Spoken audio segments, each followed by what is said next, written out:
வீட்டிலே ரெஸ்டாரண்ட் ஸ்டைலில் நம்ம சூப்பரான சிக்கன் நூடுல்ஸ் எப்படி பண்ணலாங்கிறத பார்த்துலாம். ஃபஸ்ட்டு நூடுல்ஸ் வேக வைக்கிறதுக்கு தண்ணி ரெடி பண்ணிடலாம். உப்பு, எண்ணெய் சேர்த்து நல்லா கொதிக்கட்டும். அதுக்கப்புறம் சிக்கன் வந்து நம்ம சோயா சாஸு கூடவே வந்து சில்லி பேஸ்ட்டு, உப்பு, மிளகுத்தூளு, கொஞ்சோண்டு கார்ன்ஃப்ளவர் மாவு சேர்த்து நல்லா பெசஞ்சு வச்சாச்சு. அடுத்தது நூடுல்ஸ் நல்லா தண்ணி கொதிச்சதுக்கப்புறம் 5 to 6 மினிட்ஸ் வந்து வேக வச்சு நல்லா வந்து கோல்ட் வாட்டரில் வாஷ் பண்ணிட்டு எண்ணெய் அப்ளை பண்ணி அது ஓரமாக வச்சிடலாம்.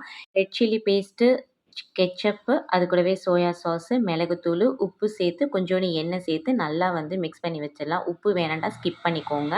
அப்புறம் நம்ம இப்போ சிக்கனை ஃப்ரை பண்ணி எடுத்துட்டு, அதே எண்ணத்திலேயே நம்ம ஒரு முட்டையும், உப்பு, மிளகுத்தூள் சேர்த்து கொத்தி எடுத்து வச்சுக்கலாம். அடுத்தது கொஞ்சமாக எண்ணெய் விட்டு வெங்காயம், கேரட்டு, கேப்சிகம் சேர்த்து நல்லா வதக்கிட்டு, இப்போ நம்ம ரெடி பண்ணி வச்சுருக்க சாஸையும் சேர்த்துட்டு, அப்புறம் நூடுல்ஸையும் கொஞ்சமாக சேர்த்துட்டு, அப்புறம் சிக்கன், எக் எல்லாம் சேர்த்துட்டு, மிச்சம் இருக்கிற நூடுல்ஸையும் அதுக்கு மேலே ஈவனாக ஸ்ப்ரெட் பண்ணிவிட்டு, அப்படியே கிளறி விட்டு எடுத்தால் சூப்பரான சிக்கன் நூடுல்ஸ் ரெடி.